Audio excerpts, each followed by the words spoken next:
Kalau sudah menyatakan beriman, standarnya ittaqullah. Maka butuh pembuktian dengan iman itu supaya terlihat bahwa dia beriman. Nah, pembuktian iman itu wujudnya takwa. Jadi kalau kita ingin dikenali sebagai tanda insan beriman, mesti ada bagian takwa yang tampak. Karena takwa itu pembuktian iman. Wujud takwa itu wujudnya beragam. Ada yang terkait dengan Allah, kepatuhan kita kepada Allah. Kan kita mengatakan beriman kepada Allah. Tandanya apa? Maka Allah tunjukkan dan turunkan bentuk takwa sebagai pembuktian hamba ini beriman kepada Allah. Wujudnya ibadah namanya. Ketika sampai ke menjelang ujung ayatnya Allah berfirman, "Wa ma kana Allahu liyudhi'a imanakum." Di situ salat disebut dengan iman. Karena itulah pembuktian takwa pertama, kalimat takwa dan derivasinya disebutkan sebanyak 240 kali dalam Al-Quran. Pemiliknya disebut dengan taqi, jamaknya disebut dengan muttaqin atau muttaqun. Nah, ketika menyebutkan pemilik takwa dalam bentuk jamak itu, maka ciri khas pertamanya pembuktian iman lewat sholat. Nah, kata umumnya untuk membuktikan itu disebut dengan takwa namanya. Karena itulah kalau kita mendengar tiap Jumat, misalnya khususnya yang laki-laki saat Jumatan, perwakilan dari keluarga datang, diingatkan dengan satu ayat, ya ayyuhalladzina amanu, disentuh imannya. Ya, dan bentuknya jamak. Makanya saat datang Jumat, jangan mewakili diri sendiri saja. Itu sebagai perwakilan keluarga. Jadi ketika dikatakan ittaqullah, bertakwalah kepada Allah, bukan hanya ingat diri. Mungkin andanya iya sholat, andanya ke masjid. Lihat istri bagaimana. Taklimnya luar biasa, tapi dengan anak pun belum selesai persoalan. Dengan tetangga belum baik gitu. Itu dilihat dan dinilai. Dan itu dijadikan oleh Allah bagian dari sifat takwa. Kita ambil contohnya Quran, surah ketiga Al-Imran, di ayat 133 sampai 134. وَسَارِعُوا إِلَى مَغْفِرَةٍ مِّن رَّبِّكُمْ وَجَنَّةٍ أَرْضُهَا السَّمَاوَاتُ وَالْأَرْضُ أُعِدَّتْ لِلْمُتَّقِينَ. Siapa muttaqin di sini yang dijanjikan surga seluas langit dan bumi? Ternyata amalan pertamanya amalan kedua tadi. Alladzina yunfiquna fis sarra wad-dharra. Yang gemar berbagi dalam kebaikan antar sesama. Wal kadhiminal ghaidha. Yang mampu menahan amarah. Ini babnya luas. Artinya tidak banyak memprovokasi orang sehingga orang marah. Diprovokasi bisa tenang sehingga mampu memberikan solusi dalam kebaikan.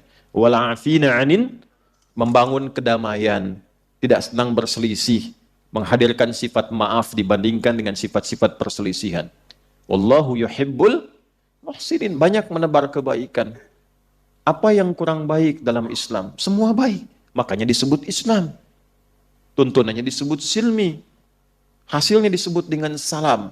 Orangnya muslim. Jadi kalau orang Islam muslimnya benar, menunaikan petunjuk Islam silminya benar, maka lahir salam. Salam itu kan damai, tenang, sukses, bahagia. Itu salam. Dan di tiga alam, bukan hanya di dunia. Wassalamun alaihi yawma wulida, wa yawma yamutu, wa yawma yub'atsu hayya. Quran surah ke-19 di ayat yang ke-15. Apakah betul-betul sudah serius meningkatkan takwa supaya kita punya nilai di hadapan Allah Subhanahu wa taala? Karena itulah kalimatnya berbunyi ittaqullaha haqqa tuqatih.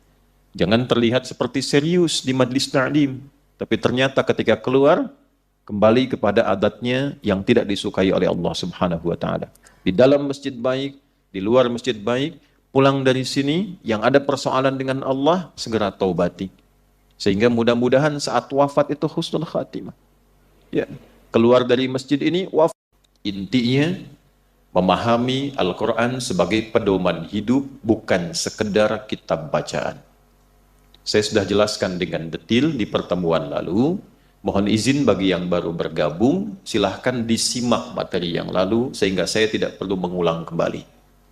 Tapi inti besarnya adalah keluarkanlah kurikulum dalam Al-Quran berupa ayat-ayat yang menjadi pedoman aktivitas kehidupan kita. Lihat apa aktivitas yang kita kerjakan, keluarkan ayatnya. Nanti praktek untuk mengamalkan itu, lihat petunjuk nabinya dalam hadis. Itulah faidahnya bagian syahadat yang kedua, wa asyhadu anna Muhammadan Rasulullah. Jadi semua aktivitas kita kalau ingin baik, ingin benar, keluarkan ayat Qur'annya, lihat hadisnya, praktekkan cara untuk mengimplementasikannya.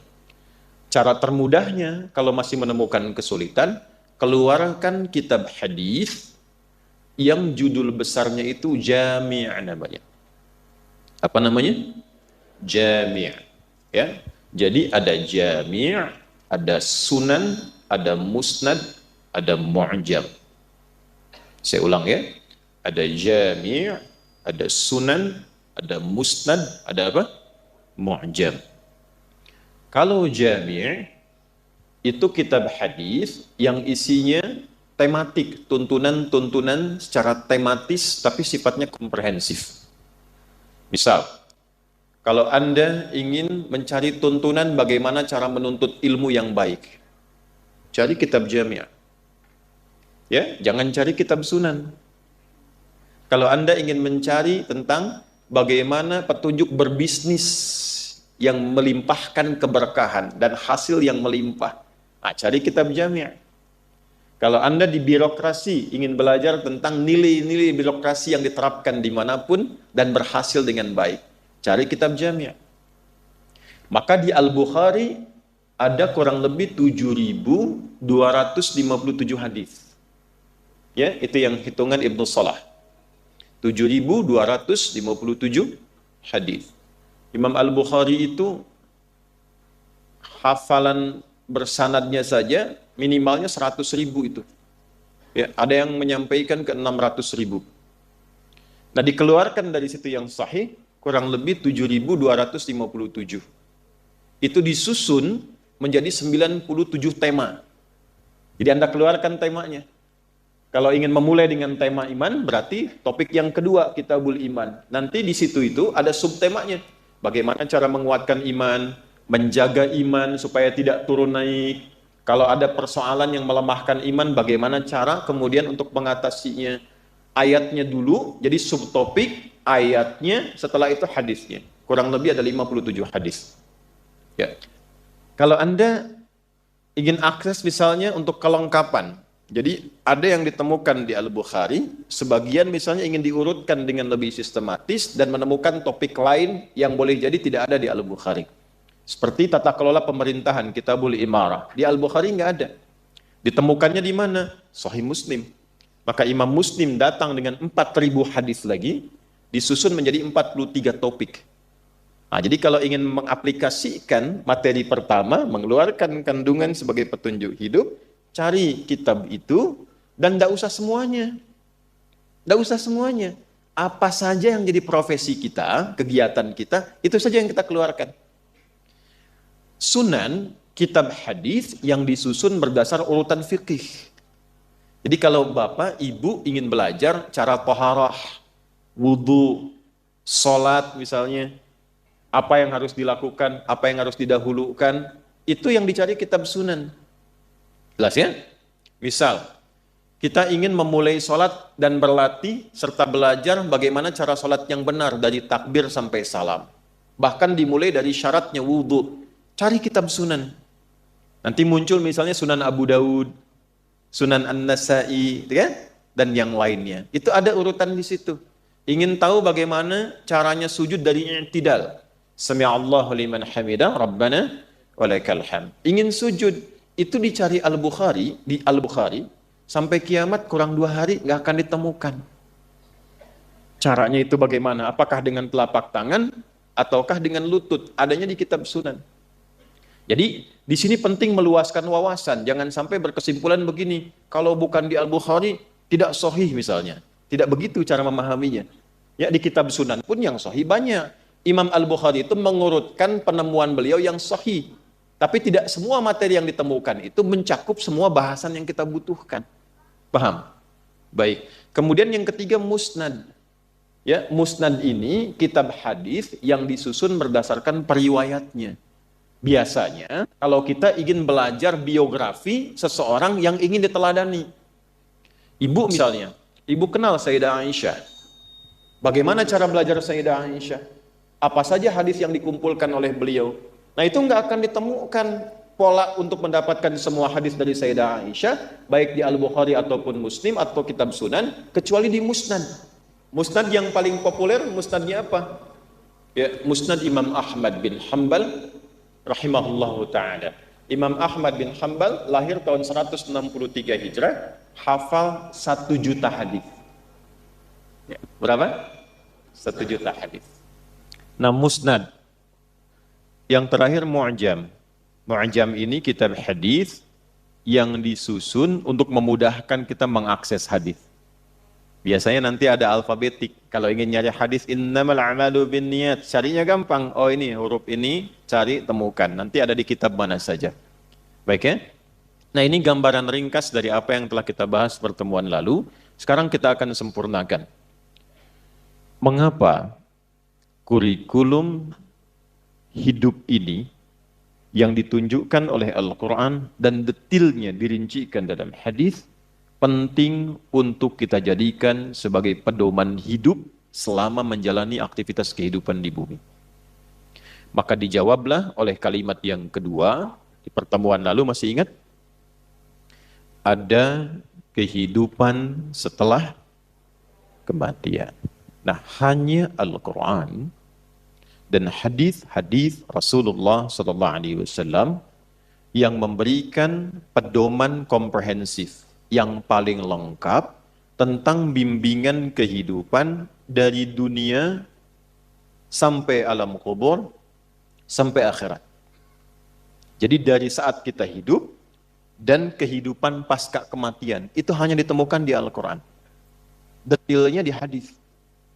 Kalau tidak percaya, silahkan Anda boleh mencari satu bacaan manapun, satu kitab manapun yang memberikan petunjuk beraktivitas lengkap dari bangun tidur sampai tidur lagi, dari persoalan dunia sampai ke alam kuburnya, sampai ke akhiratnya.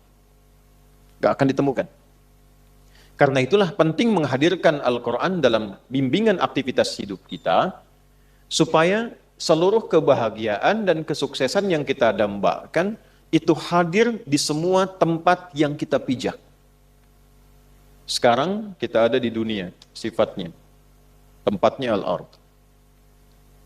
Selesai dari sini, ya, ada batas nih, batasnya disebut dengan ajal namanya. Ini batas kehidupannya. Dalilnya Quran, surah ke-7 contohnya, ayat 34.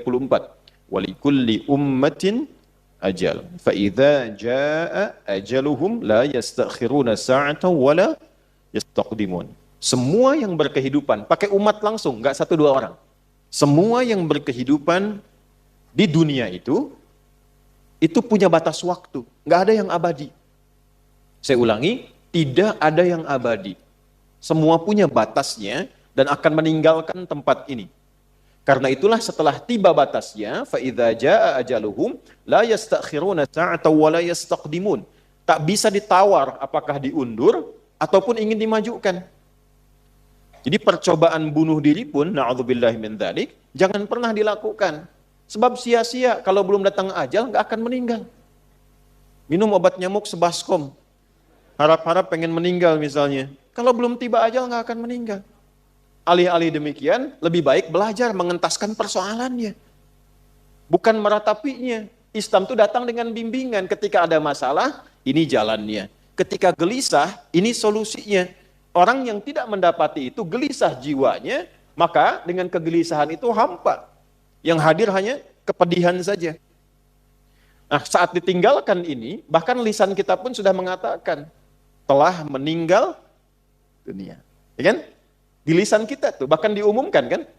Baik, telah meninggal dunia. Nah, meninggal dunia ini meninggalkan dunia kemana? Kemana kalau meninggal dunia itu? Dari mana antum tahu?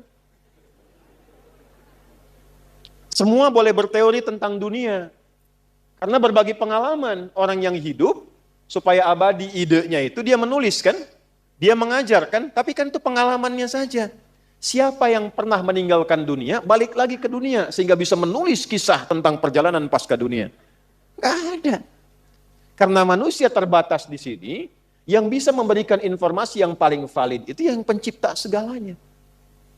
Karena itulah kalau ada keterangan di kitab manapun yang menerangkan detil kehidupan pasca dunia, itu menunjukkan bahwa kitab itu bukan karya manusia. Kitab itu pasti berisi informasi dari penciptanya. Ini yang menunjukkan kebenaran Al-Quran, karena cuma di Quran ditemukan informasi itu. Setelah itu kemana, bagaimana cara pulangnya, dan kalau kita mau riset, semua yang meninggal itu persis seperti sama yang disampaikan Quran. Baik yang tenang husnul khatimah, ataupun yang gelisah yang su'ul khatimah, ciri-cirinya persis sama. Ya, dan diterangkan detilnya setelah itu bagaimana. Nah inilah yang kita terangkan untuk menunjukkan kebenaran apa yang disampaikan di alam Quran, dan sekaligus menetapkan kebenaran Islam sebagai agama. Ya, makanya sebagai muslim tuh mesti belajar ini untuk menguatkan iman dan bisa menjelaskan kalau ada yang bertanya. Jelas ya? Ini gambarannya. Setelah di dunia kemana? Ke kubur ya. Nah, nggak sampai di situ. Ada lagi nanti setelah di sini pindah ke alam yang sifatnya akhir, abadi. Nggak ada lagi alam setelah itu. Ya, akhir itu puncak sesuatu. Kalau ditambah tak ujungnya jadi akhirat, artinya puncak betul, batasnya di situ, nggak ada lagi setelah itu. Maka kalau di sini ada dunia, di sini ada apa? Akhirat. Akhirat. Kenapa ada tak di ujungnya? Untuk menunjukkan ini yang habis terakhir. Nggak ada lagi setelah itu. Siapa yang bisa menjelaskan informasi yang ada di sini? Di sini pun sudah kesulitan. Maka Al-Quran datang membawa pedoman untuk memberikan bimbingan kepada kita supaya mendapatkan persiapan, pencerahan, kebahagiaan dan kesuksesan di tempat yang sedang kita pijak, mempersiapkan ke tempat yang akan kita naungi setelah meninggalkan dunia, plus memberikan bekal pengetahuan untuk persiapan ke tempat akhir yang menjadi tujuan. Jelas sampai sini? Nah, pembahasan kita sekarang adalah masuk ke sini. Ini yang banyak diperdebatkan saat surat An-Naba itu diturunkan. Karena sebagian merasakan dan menyimpulkan hidup itu hanya di sini. Mumpung masih di sini, nikmati kehidupan karena tidak ada lagi kehidupan setelah kematian. Maka Quran menjelaskan, datang dengan keterangan. Amma yatasa'adun anin naba'i azim alladhi hum fihi mukhtalifun. Kalla thumma kalla. Nah, sampai 5 ayat ini muncullah keterangan-keterangan yang terkait kehidupan pasca kematian. Kehidupan pasca kematian digambarkan di dalam Al-Quran dengan 2 kata. 1, ada yang disebut dengan kubur. Kata ini dan turunannya disebutkan 8 kali dalam Al-Quran. Kedua, ada yang disebut dengan barzakh. 3 kali disebutkan dalam Al-Quran. Sudah? Bila disebutkan dengan kubur, itu yang dimaksudkan adalah tempat atau alamnya. Jelas? Tempat atau alamnya. Bila disebutkan dengan barzakh, itu adalah pemisahnya dengan alam yang lain. Jadi kalau kita mendapati kata barzakh, maka yang dimaksud adalah dinding pemisahnya. Baik itu dengan dunia yang sebelumnya, ataupun dengan akhirat yang setelahnya. Pelan-pelan. Yuk, sekarang kita mulai dulu sebelum ke sana dengan Quran surah ketiga Ali Imran ayat 185.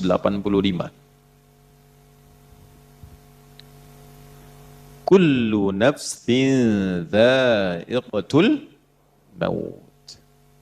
Setiap yang bernyawa itu pasti akan merasakan, mengalami kematian. Maut. Maut. Saya ingin tunjukkan betapa detilnya Quran memberikan informasi kepada kita. Setiap yang bernyawa, kullu nafsin. Nah, nafas ini sumber kehidupannya. Jadi ruh kalau sudah masuk ke dalam tubuh kita, itu namanya disebut dengan nafas. Ya. Dari mana taunya? Kita tempatkan dulu misalnya dengan ayat supaya jelas. 1 Quran surah ke-15 Al-Hijr ayat 28 sampai 29. Wa idh qala rabbuka lil malaikati inni khaliqum bashara min salsalim min hama'im masnun fa idza sawaituhu wa nafakhtu fihi min ruhi. Jelas? Jadi saat dicipta itu terjadi proses fisikal dulu. Rinciannya di Al-Arba'in nanti nomor hadis yang keempat. Ya, dari Abdullah bin Mas'ud, an Abi Abdurrahman Abdullah bin Mas'ud radhiyallahu taala anhu qala qala Rasulullah sallallahu alaihi wasallam wa huwa as-sadiqul masduq inna ahadakum yujma'u fi batni ummihi 40 yawman nutfah thumma yakunu mithla dhalika 'alaqa thumma yakunu mithla dhalika mudghah. Jadi proses pertama kurang lebih selama 4 bulan itu, ya 40 hari pertama penyatuan antara spermatozoa dengan ovum berproses, 40 hari kedua berbentuk zigot, mulai menempel di dinding rahim berproses, 40 hari ketiga mudghah berbentuk daging keratan. Jadi 40 kali 3 120 hari, 4 bulan pertama itu proses fisikal. Setelah itu, ya, thumma yursalu ilaihil malak fayanfuhu fihi ruh. Ini dia tafsir dari sini. Baru ditiupkan roh. Jadi usia 4 bulan kandungan itu, seorang ibu yang sedang mengandung, pas usia 4 bulan itu rohnya sudah ditiupkan ke dalam janin yang dikandung. Nah, saat roh masuk ke dalam fisik itu berubah namanya menjadi nafas. Ya. Jadi kalau di ayat tadi, ya, fa idza sawaituhu ya, fa idza sawaituhu, ini sawwa. Bila sempurna fisiknya itu telah dicipta, usia 4 bulan maksudnya proses penciptaan itu berlangsung, maka wa nafakhtu fihi min ruhi, rohnya masuk. Dari mana taunya roh saat masuk ke dalam fisik itu menjadi nafas? Di Quran surah 91 Asy-Syams ayat 7 sampai 10. Quran surah 91 ayat 7 sampai 10. Wa nafsi wa ma sawwaha, jadi nafas. Dan ketika fisik sempurna itu tercipta dalam arti proses sampai 4 bulan itu, ya, maka dalam 4 bulan itu tercipta dari rangkaian proses tadi, sawwa, oleh Quran disebut sawwa, masuk rohnya, jadilah nafas disebutnya.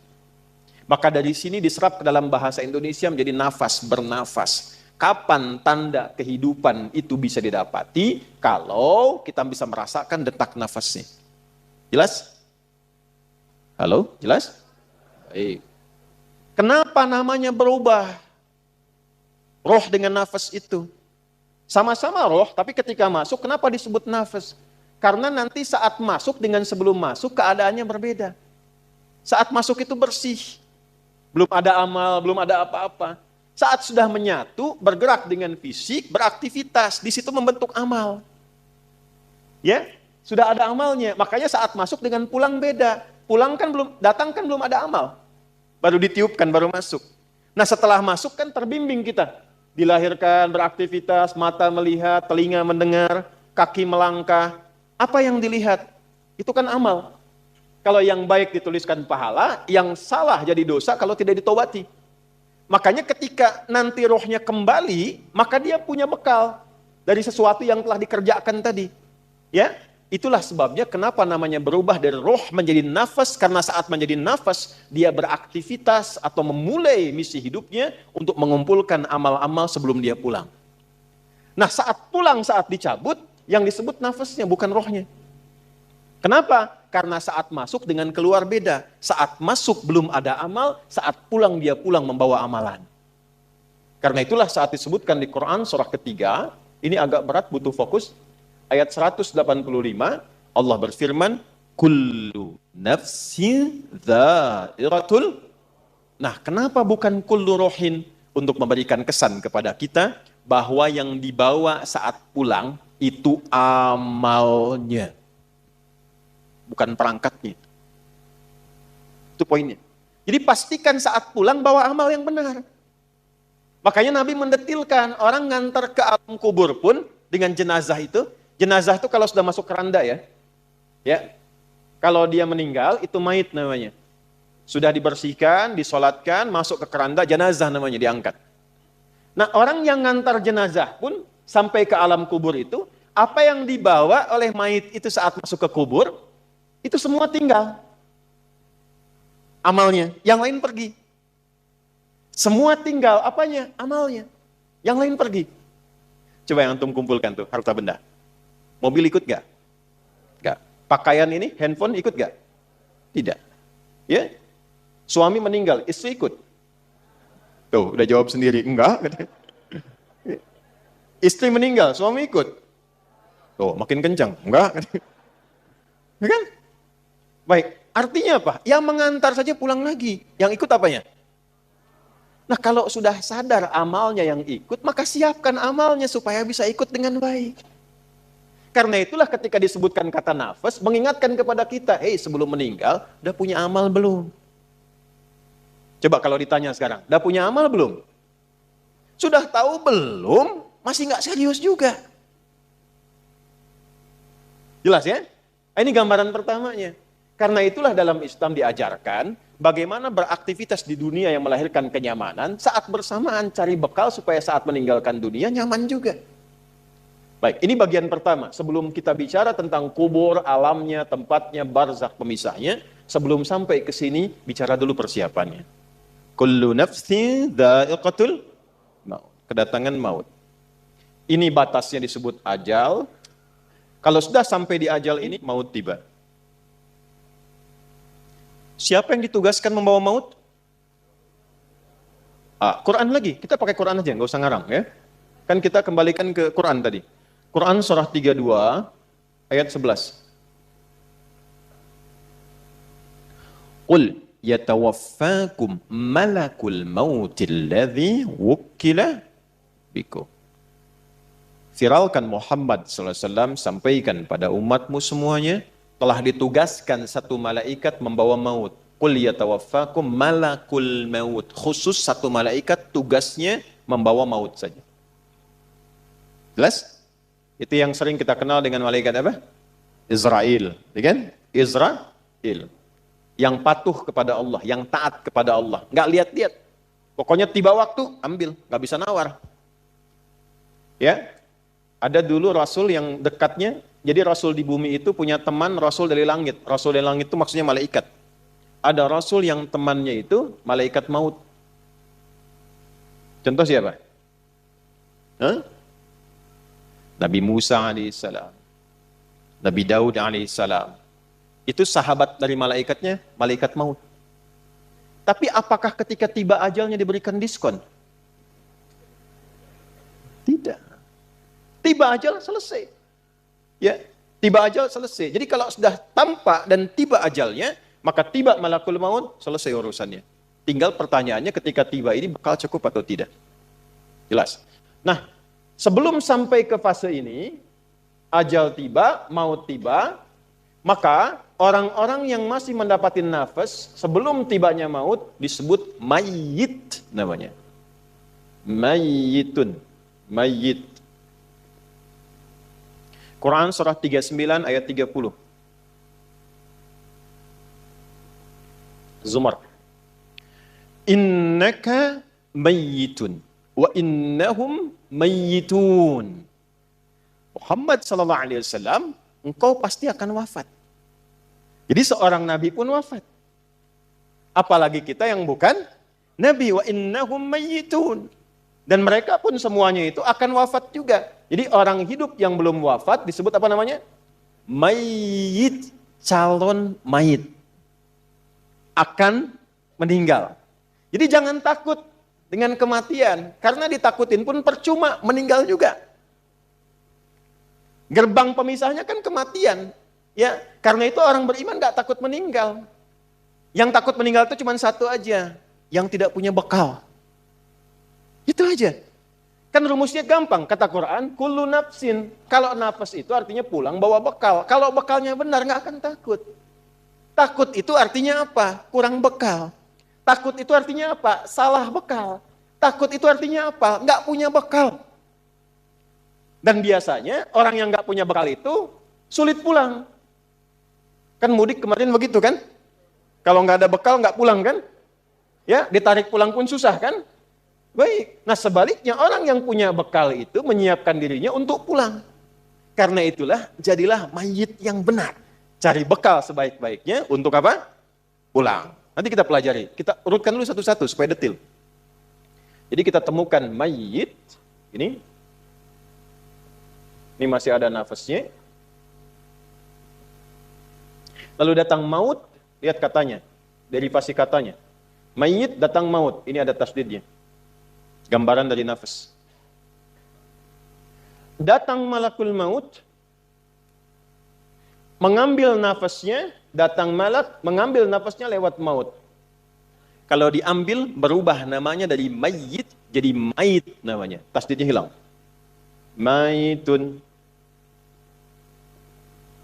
Lihat, ini ilmunya mahal, karena tidak mudah mendapatkan kitabnya.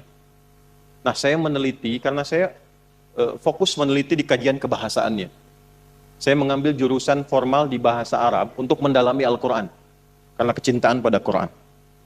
Nah ini tidak mudah mendapatkan ini. Jadi ini bukan ilmu otak-atik. Dan saya nggak punya TikTok. Sekali ketik diketok gitu ya. Nggak ada. Saya nggak punya. Ya, saya cuma dua yang nggak punya. Satu Twitter, kedua TikTok. Saya nggak punya. Jadi kalau ada akun mengatasnamakan nama saya, itu bukan saya. Jelas ya? Yang lain ada yang formal. Balik ke sini. Ini kalau sudah diambil nafasnya, meninggal, datang maut, ini jadi hilang tasdidnya, jadi sukun begini. Maitun. Coba baca yang ini. Mayyitun, yang ini. Tuh. Perhatikan baik-baik. Kenapa tasdidnya hilang diganti dengan sukun? Ini mahal sekali ilmunya.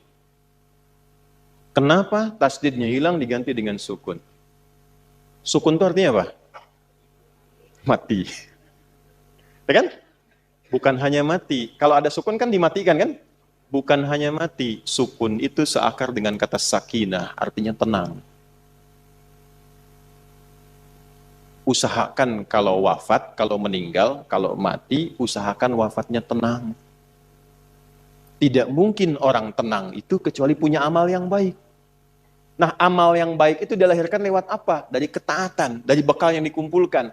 Nah, ketenangan yang dilahirkan dari sebuah ketaatan, bahasa Arabnya disebut dengan tuma'nina. Dari itma'anna yatma'innu. Bukankah saat sholat ada tuma'nina? Ruku' tuma'ninah kan? Hatta tatma'inna raki'ah. Sujud tuma'ninah kan? Hatta tatma'inna sajidah. Apa yang dimaksud tuma'ninah di sana? Merasakan kenikmatan dalam ibadah sehingga meresap ke dalam jiwa. Pancarannya dalam aktivitas. Nah, kalau banyak dikerjakan sifat ini, memberikan pengaruh ke nafas. Nafas kalau banyak diisi tumakninah, maka dia akan punya sifat tumakninah. Sifat yang melekat kepada nafas berubah katanya dari tumakninah menjadi mutmainnah namanya. Nafas yang memiliki tumakninah disebut dengan nafsul mutmainnah. Maka turunlah Quran surah 89 ayat 27 sampai 30.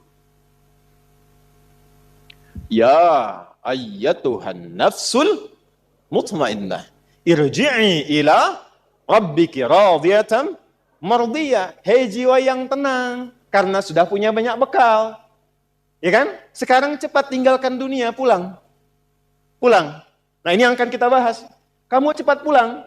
Aku sudah ridha dengan kegiatan dan bekalmu selama hidup di dunia. Engkau pun akan ridha dengan pemberianku yang aku siapkan saat engkau meninggalkan dunia ini. Makanya ketika mendapatkan kalimat itu, hatinya makin tenang.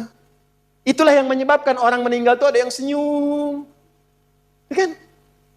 Terus tiba-tiba punya waktu sujud, saking bersyukurnya. Malu ala Dawuda, syukra. Jadi keluarga Daud itu kalau sedang bersyukur, sujud tuh. Ada yang sujud, ada yang senyum. Ada yang bahkan menyiapkan diri. Kenapa? Karena dia sudah merasakan panggilan yang memberikan ketenangan pada jiwanya. Bekalnya siap. Ya, radiyatan mardiyah. Fadkhuli fi ibadi. Masuklah dalam golongan hambaku. Ibad, kita tuliskan ini. Tuliskan dulu. Wadkhuli jannati. Jannah ditemukannya di mana? Kita lihat. Allah sudah memberikan pendahuluan. Saat akan meninggalkan dunia ini sudah dibuka oleh Allah untuk menguatkan persiapannya selama ini. Disiapkan alamnya di sini, ditunjukkan surganya di sini. Bahkan ada orang-orang yang saat wafatnya sudah ditunjukkan tempat surga, tempat pulangnya. Pernah dengar seorang salih sama Asiyah? Sayyidah Asiyah, istrinya siapa? Firaun. Bukankah saat diikat di tiang dan akan dieksekusi, tiba-tiba beliau berdoa kan? Ya? Rabbi najjini min fir'auna wa amalihi. Ya Allah, mohon anugerahkan aku keselamatan dari buruknya siksa Firaun. Jadi beliau ingin menunjukkan manfaat dari keimanan saya selama ini, ya Allah, tolong buktikan sebelum saya wafat. Ya, jangan berikan kepada saya rasa untuk dihukum oleh Firaun. Maka apa yang Allah tampakkan? Allahu Akbar.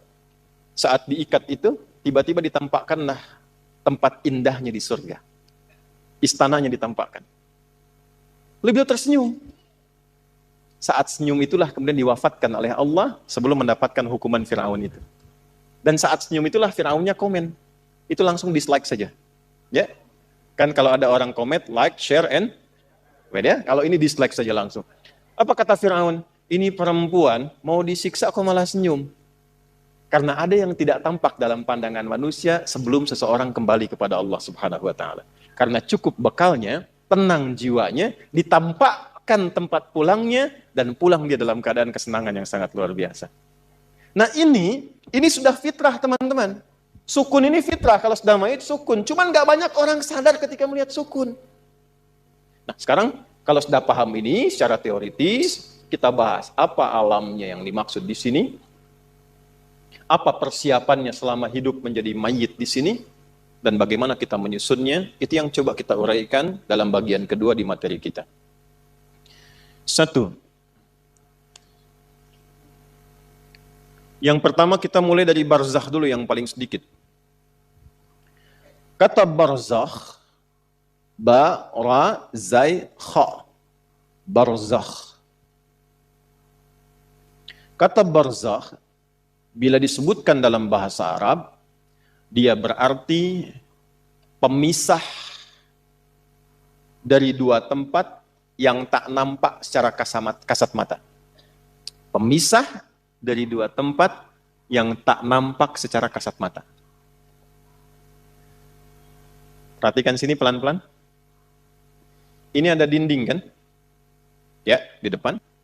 Dinding ini kan memisahkan ruangan di sini dengan yang di belakang ya. Baik.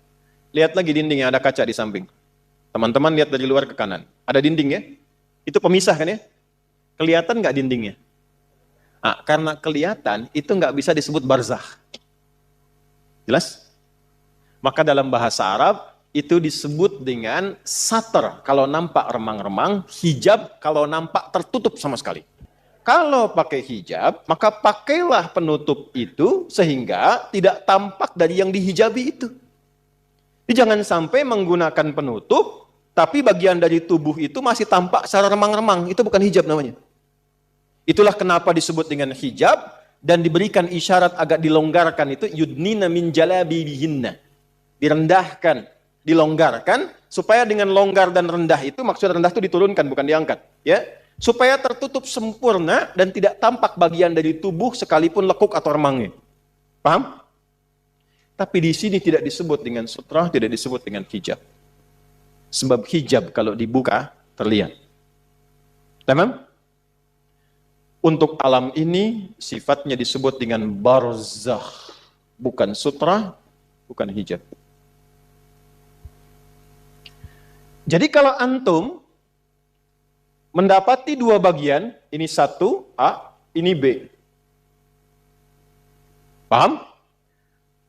Ini ada pembatas yang tidak menyatukan ini, nggak bisa ketemu nih. Di sini nggak bisa ke sini, nggak bisa ketemu, ini nggak bisa ketemu. Ya, tempatnya misalnya kelihatan tuh, dari sini kelihatan, tapi nggak bisa mempertemukan ini balik lagi ke sini, balik lagi ke sini. Ini barzakh namanya. kalau di lautan yang luas, yang besar, pernah melihat misalnya di YouTube, ya, atau National Geographic, ada tiba-tiba ikan, terus balik lagi, ikan, balik lagi. Ketika diteliti ternyata itu pertemuan dua arus di situ, ya, kemudian tiba-tiba ada pembatas di antara dua itu sehingga ikannya nggak sampai ke tempat lain. Begitu nyampe ke sini, balik lagi. Nyampe ke sini, balik lagi. Dan dahsyatnya, karakteristik ikan di wilayah ini tidak sama dengan ikan di wilayah sini.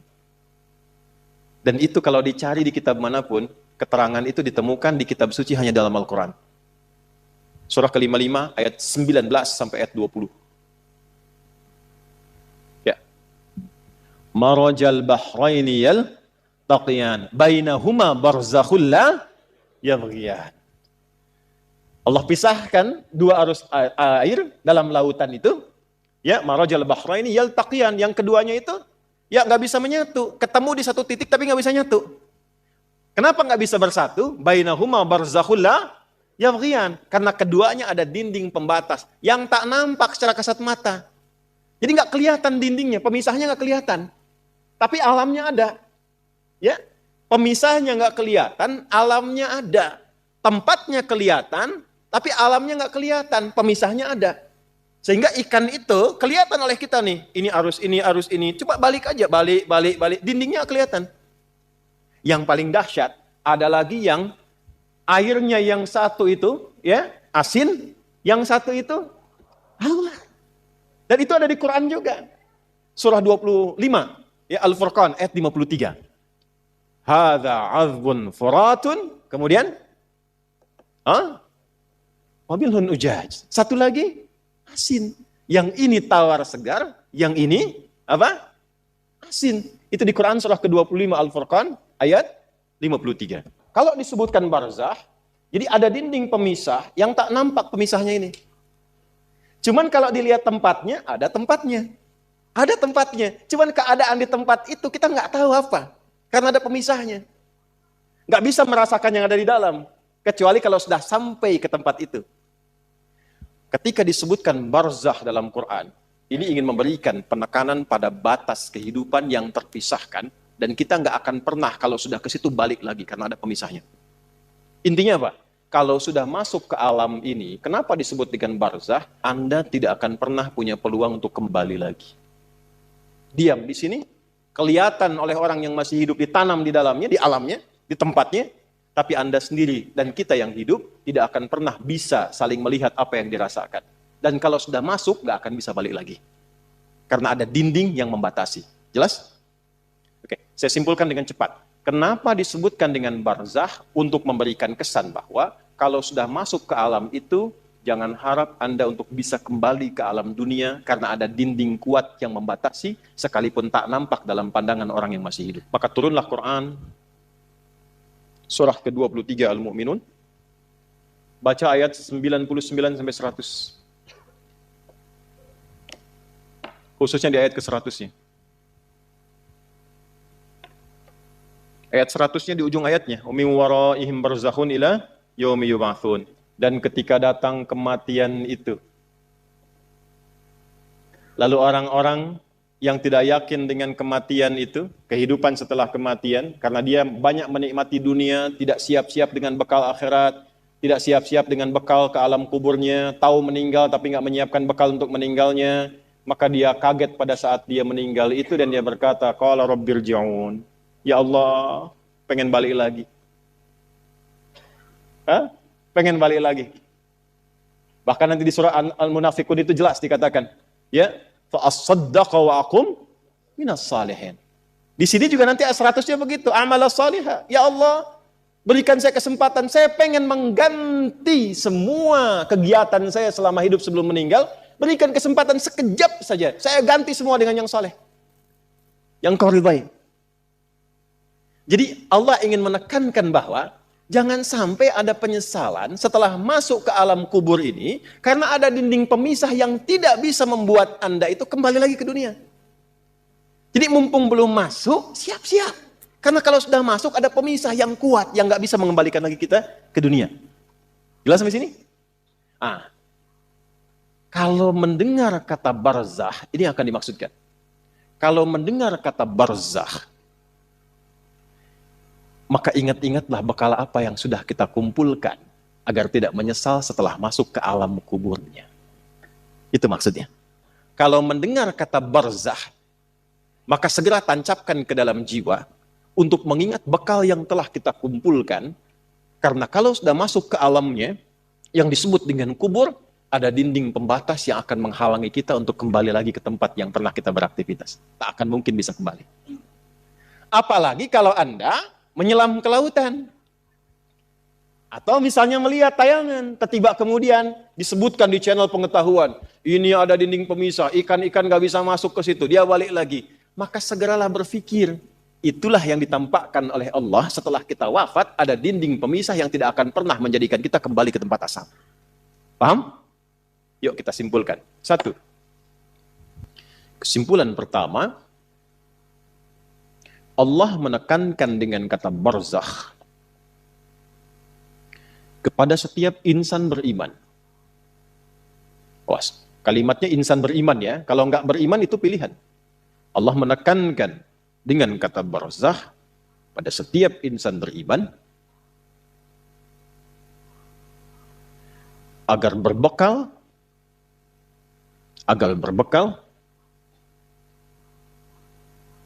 berupa amal saleh sebelum wafat,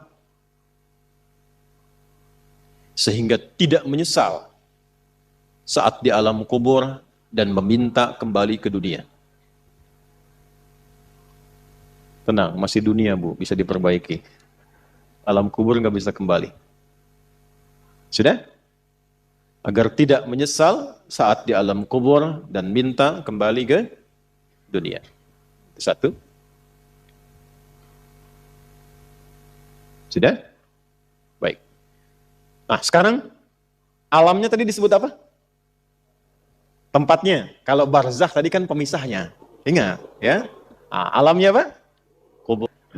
Barzakh itu pemisahnya. Saleh, salihah, ya? Barzakh itu apa? Pemisahnya. Kalau alamnya apa? Tempatnya apa? Nah, alam itu tempat. Alam itu tempat.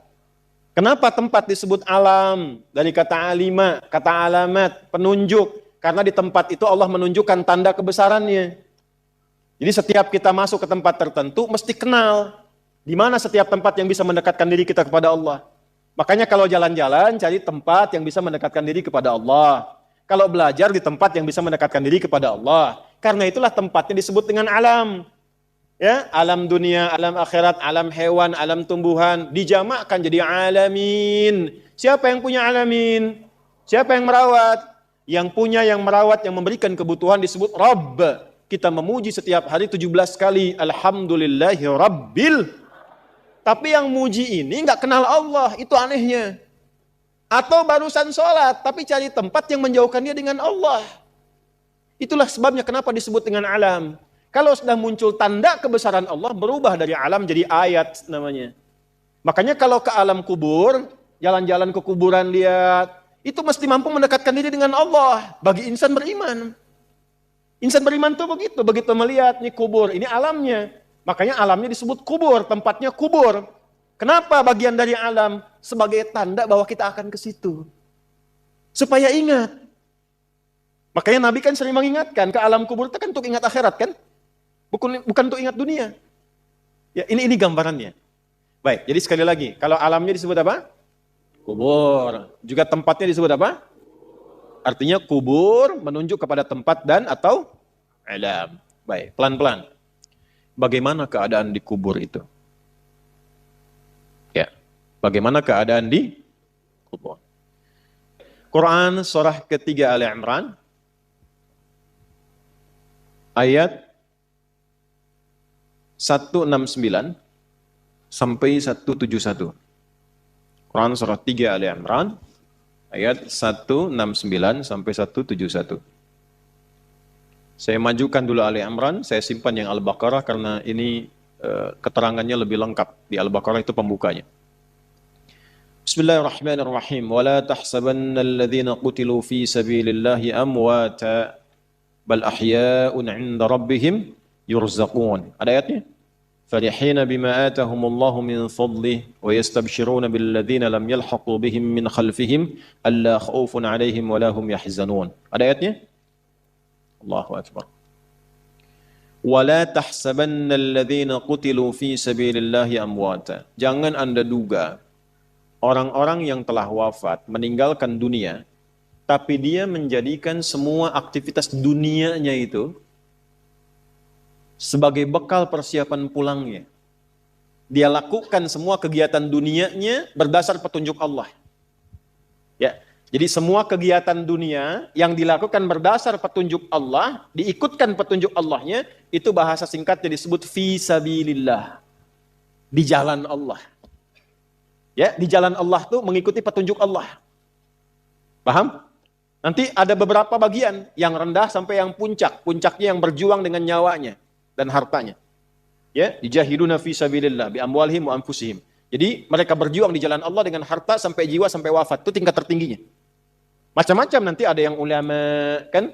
Ada yang pejuang saat berjuang dalam ya tindakan militer diniatkan fi sabilillah, ada. Tapi jangan lupa, tingkat paling dasarnya adalah semua aktivitas kita dari bangun tidur sampai tidur lagi. Kalau kita niatkan mengikuti petunjuk dari Allah, itu aktivitasnya fi sabilillah, di jalan Allah, untuk menaati Allah. Ya, jadi jangan batasi fi sabilillah itu dalam konteks perjuangan fisikal saja. Dalam artian perjuangan militer, jangan dibatasi di situ, itu puncaknya. Atau perjuangan ilmu. Ya, perjuangan ilmu itu di Quran surah 9 ayat 122. Seperti antum sekarang datang ini. Itu tinggi nilainya. Kalau tidak ada tuntutan berjuang dengan fisik, misal, dan kita tidak dalam ancaman, kita terpanggil. Seperti pejuang kita dulu melakukannya.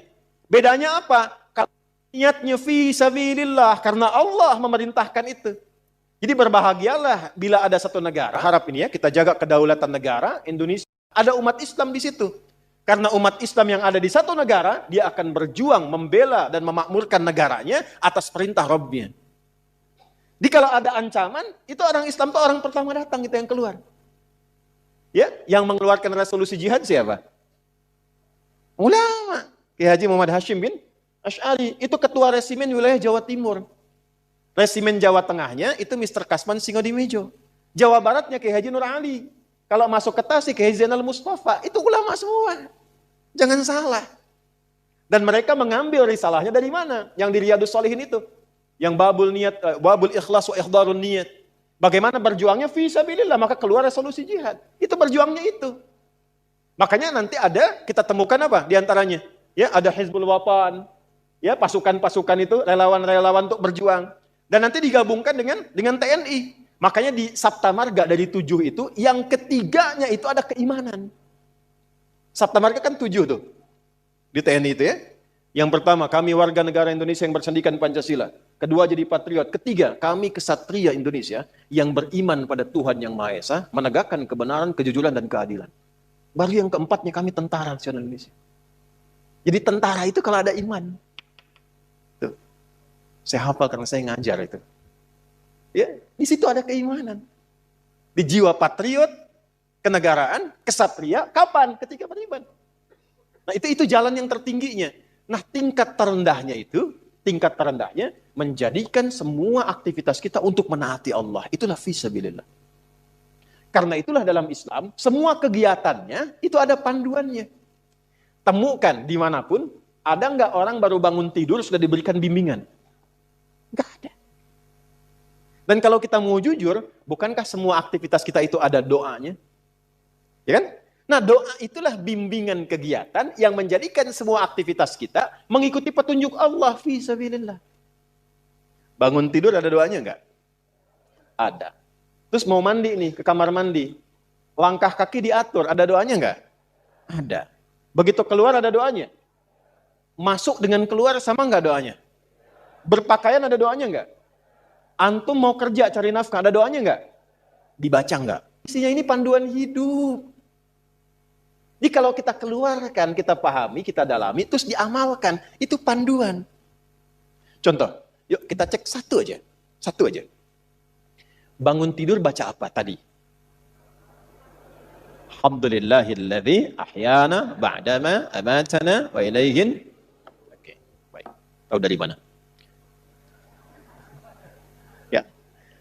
Saya tunjukkan pada Anda, bahkan dari mulai bangun itu sudah diajari cara bangunnya. Yang kalau dilakukan dapat pahala. Sunnah. Sunnah itu jangan dilihat aktivitasnya saja. Ikut Nabi, dapat pahala.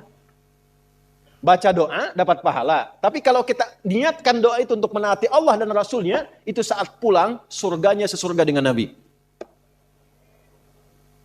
Wa may yuti'illaha war rasul faulaika ma'al ladzina an'ama Allahu 'alaihim minan nabiyyin was-siddiqin wasyuhada'i was-salihin. Wa hasuna ulaika rafiqa. Dzalikal fadlu minallahi wa kafa billahi. Allahu akbar.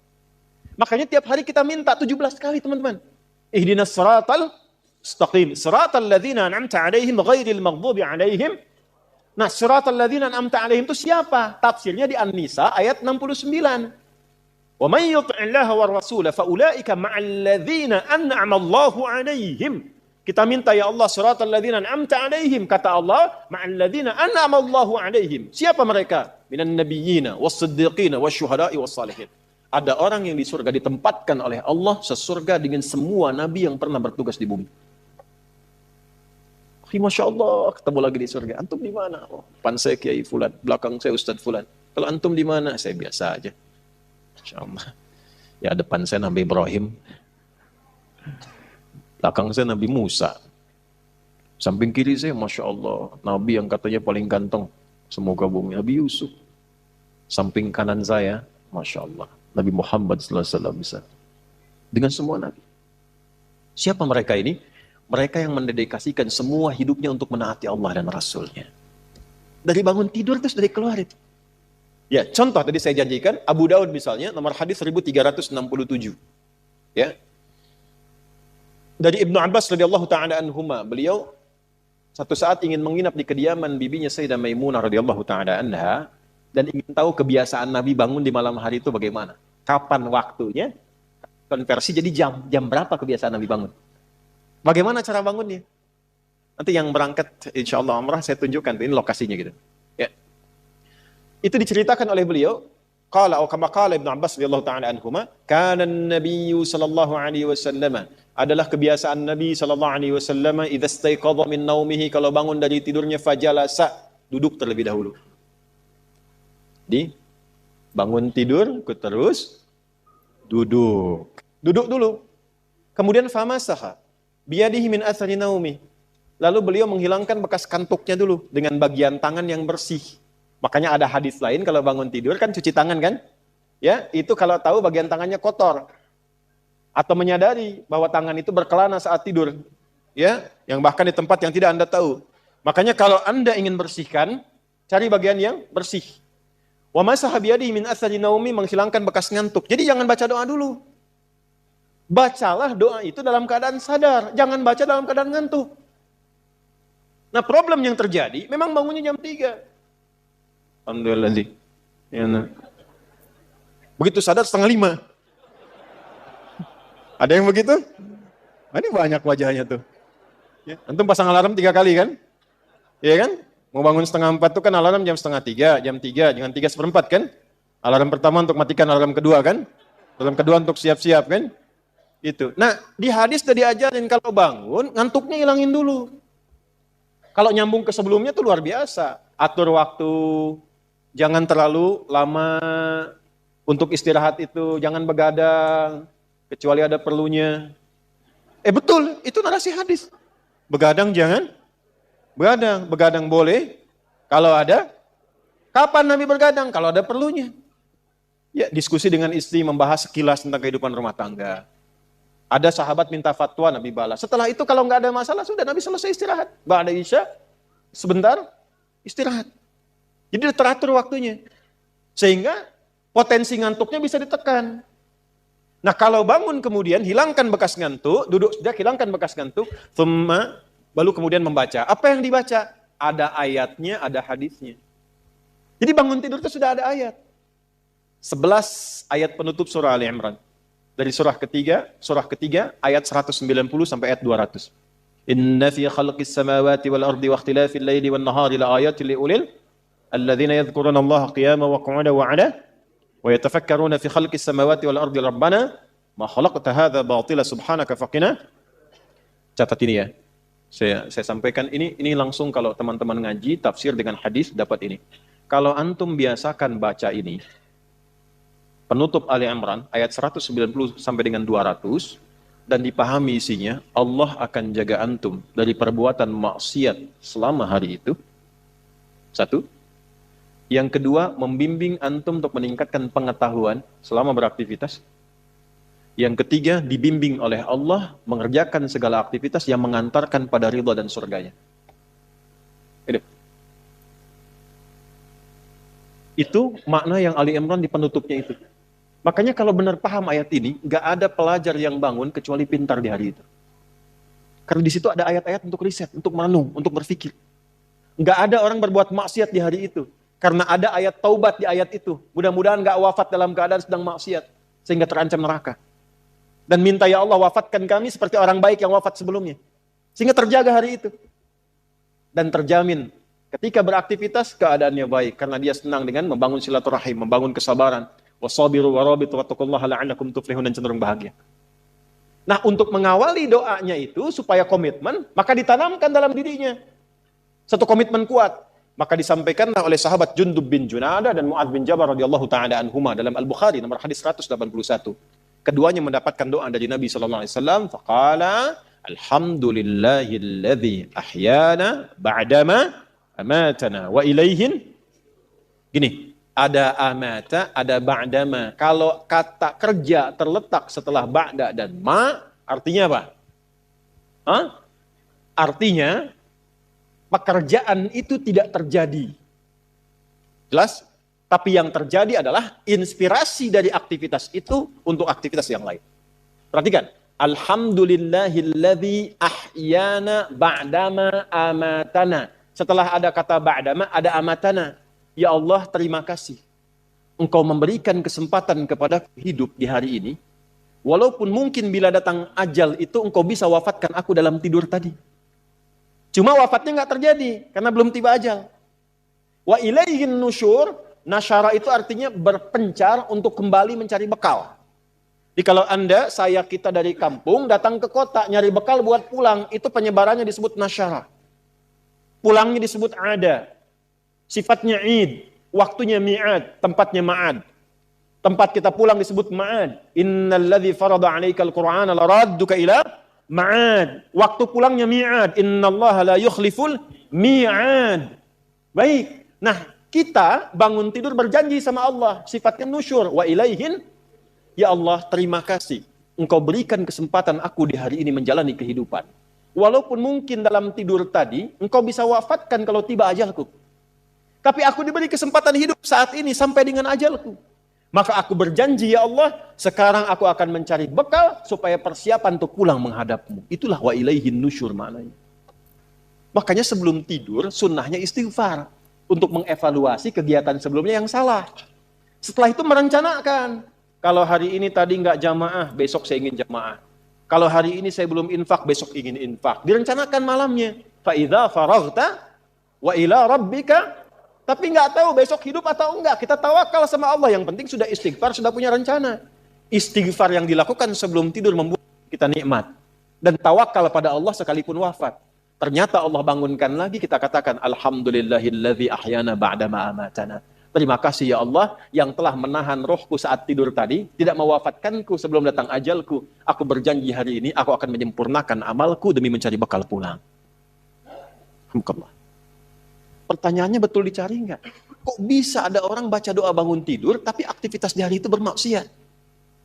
Katanya cari bekal, tapi bangun tidur sudah gibahin orang. Udah bikin status yang bermasalah. Jelas sampai sini? Nah, itu yang dimaksud apa? Fi sabilillah. Menjadikan semua kegiatan itu dilakukan untuk menaati Allah. Ibu merawat anak karena Allah atau karena sayang anak? Mulai bingung jawabnya. Allah.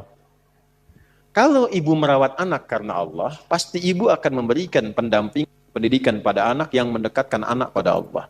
Sekarang lihat buktinya sampai anak itu tumbuh. Kenal Allah. Gimana sholatnya? Gimana hubungannya dengan Quran? Kenal dia dengan nabinya? Kenal tidak dengan sahabat Rasulullah SAW? Orang-orang yang menjadikan kegiatannya karena Allah, kerja karena Allah, menjabat karena Allah, punya harta karena Allah. Maka saat wafat dan masuk ke kubur ini, tadi Quran surah ketiga ayat 169 sampai dengan 171. Jangan dikira orang-orang yang wafat, yang kegiatannya sebelum wafat dijadikan karena Allah wafat begitu saja. Ayat ini turun untuk merespon dugaan orang yang meninggal waktu berjihad dengan Nabi, lalu wafat dalam perjuangan fi sabilillah, yang berjuang, berperang. Ini ayat tentang perang Uhud. Meninggal, mereka mengatakan tuh kan, dengan Muhammad sia-sia tuh, meninggal aja udah, mati aja. Ngapain ikut-ikut Muhammad SAW? Kalah juga kan, mati juga kan? Maka turunlah ayat-ayat ini untuk memberikan penguatan kepada umat Islam. Kalian yang nggak ikut berperang pun meninggal juga kok. Ya kan? Kalian yang duduk ngopi pun meninggal juga kok. Karena di antara mereka ada yang mengatakan lebih baik duduk-duduk, ngopi-ngopi, teh-teh aja katanya. Daripada ikutan begitu. Kalian meninggal juga. Mau sembunyi di tempat yang dilapis baja pun meninggal juga. Kalau sudah tiba ajal, wafat. Tapi bagaimana meninggal yang berkualitas? Maka turunlah ayat ini memberikan penjelasan. Mau yang ikut di militer, yang belajar, yang merawat di rumah tangga, yang bekerja, meninggallah dalam keadaan berkualitas. Sehingga dimuliakan di alam kuburnya. Jangan kira orang yang wafat, yang menjadikan hidupnya fi sabilillah, wafat begitu saja. Bal ahya'un 'inda rabbihim yurzaqun. Mereka diberikan kenikmatan berlimpah di alam kuburnya. Jadi ada kehidupan setelah kematian. Yang dimaksud mati, wafat, maut, meninggal itu adalah meninggalkan dunia. Jadi berpisah kehidupan kita di dunia, memasuki kehidupan baru di alam kubur. Jadi di alam kubur itu bukan diam begitu saja, ada hidup lagi. Ya, wafat itu maksudnya meninggalkan dunia. Nah, kematian itu gerbang pemisah dunia. Rohnya tercabut, selesai, dunianya selesai. Jadi yang dimaksud meninggal itu meninggalkan dunia, membebaskan kita dari kehidupan dunia, selesai dunianya.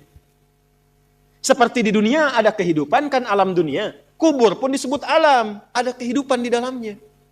Cuma hidupnya bagaimana?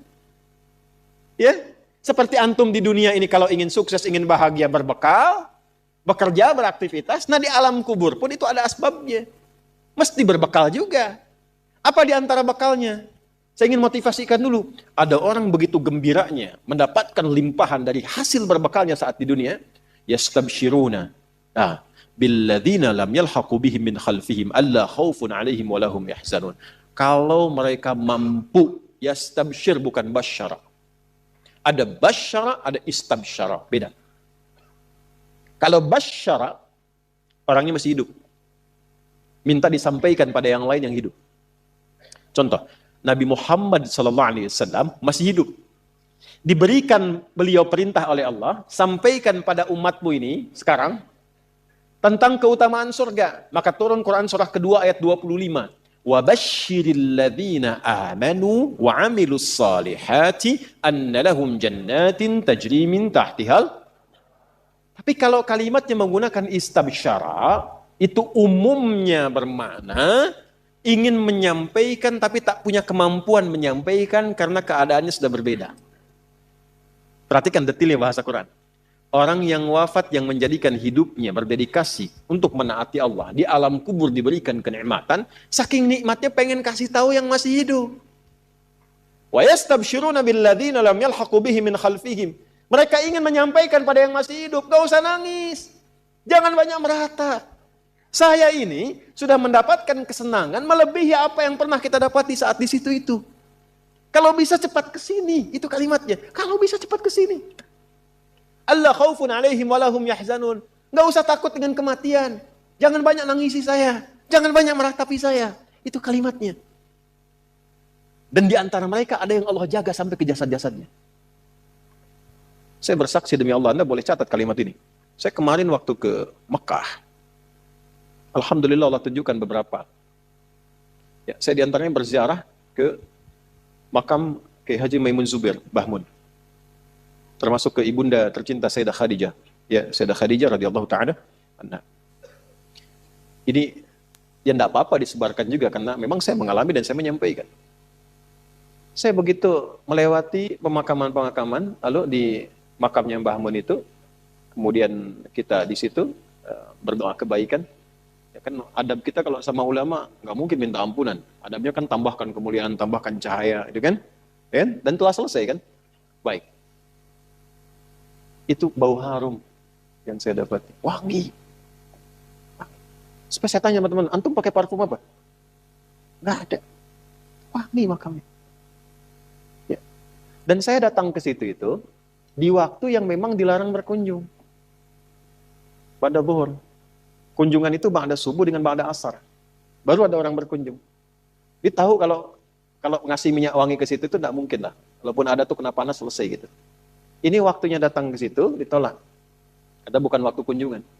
Terus saya sampaikan ada ini saudara kami meninggal ayahnya di sini dan dimakamkan di sini. Saya ingin berziarah. Nah kita pakai jubah, pakai sorban putih itu biasanya kalau di sana imam. Singkatnya diperkenankan masuk. Ya, cuma saya berempat itu. Ya, saya 2 pendamping 2, kemudian 1 sahabat kami Pak Mukhlis Hasim, ayahnya Ustaz Hasim Yahya. Orang baik, orang saleh, tinggal 30 tahun di Mekah.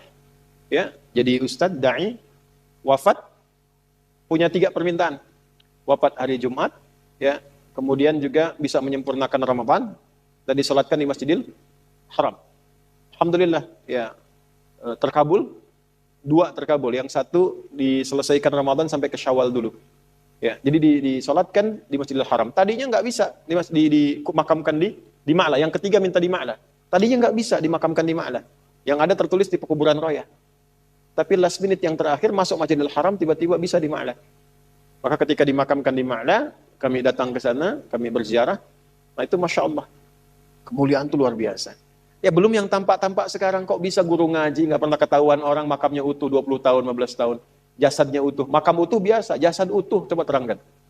Gigi masih ada, kulit masih ada, rambut sebagian masih ada, utuh. Guru ngaji, yang orang mungkin nggak pada kenal, cuma keadaan di kampung. Tapi dia meyakini ada kehidupan setelah kematian.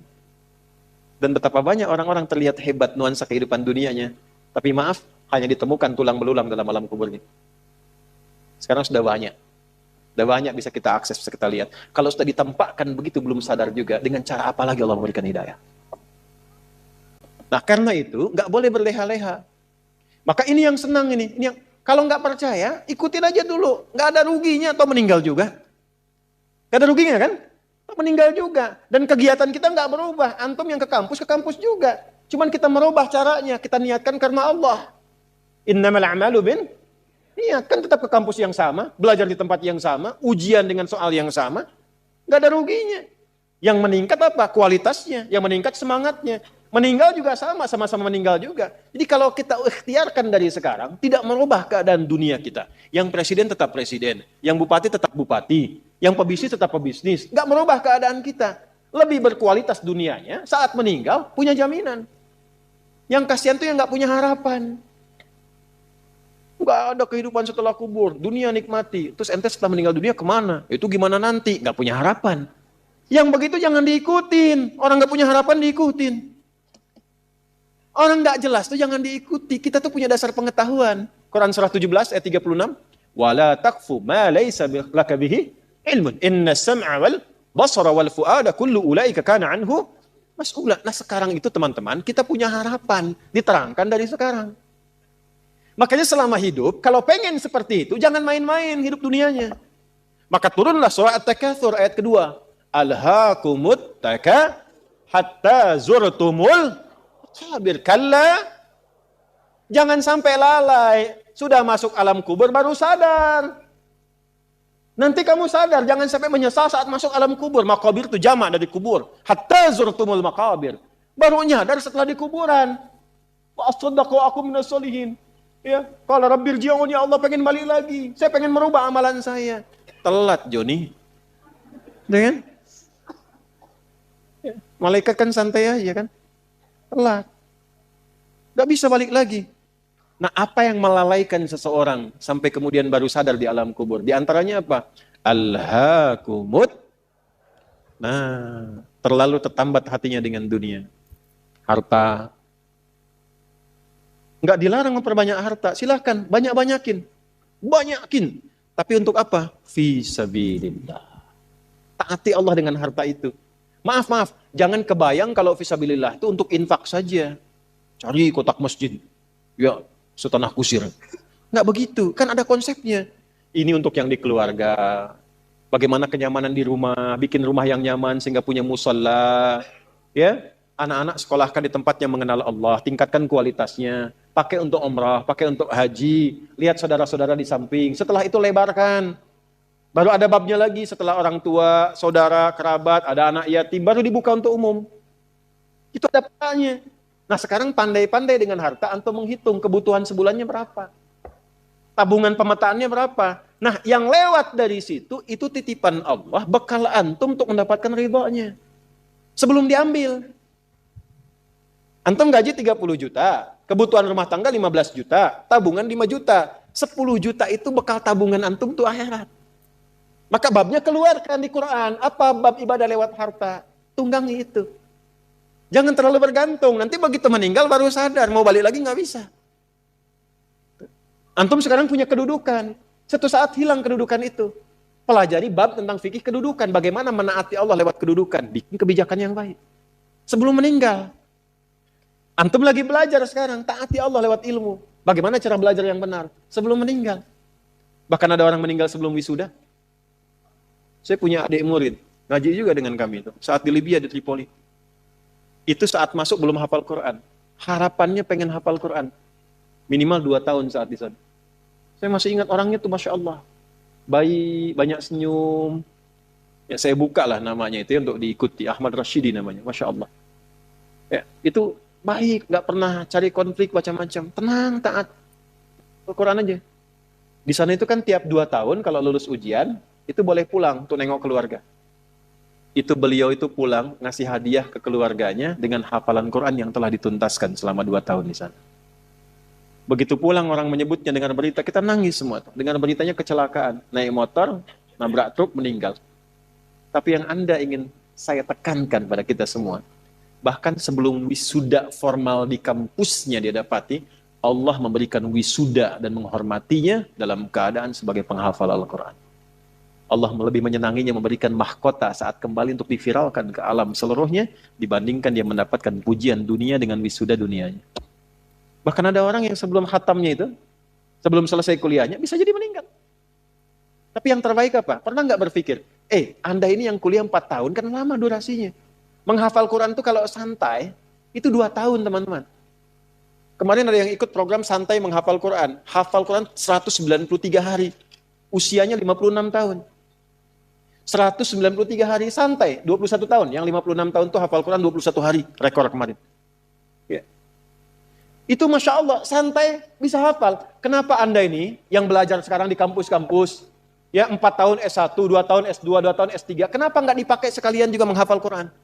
Berangkat 1 ayat, pulang 1 ayat. Itu begitu di wisuda, Anda hafal 30 juz. Anak ibu 6 tahun di SD itu lama sekali. Kenapa nggak diisikan Quran setiap hari? Lulus 30 juz. Dan kalau Anda meninggal jadi tabungan. Inilah hatta zurtumul maqabir. Jangan bangga mengumpul-ngumpulkan. Takasur itu gemar mengumpul-ngumpulkan. Ngoleksi, ngitung-ngitung. Maaf ya, nanti ngitung-ngitungnya di Al-Adiyat. Kita lihat nanti. Yang pertama, ada motivasi hidupnya mengumpulkan kekayaan dunia saja. Alhaakumut takasur. Ngumpulkan nilai, ngumpulkan gelar, ngumpulkan ijazah. Orang ustadz ngajar ngumpulkan jamaah. Cuman pengen jamaahnya banyak. Cuman pengen terkumpul popularitas. Sekarang mengumpulkan subscriber. Hah? Ustadz pun gak bebas itu. Gak bebas. Hati-hati, gak bebas dengan ini. Hati-hati. Ada yang kerja ngumpulkan harta aja. Ya?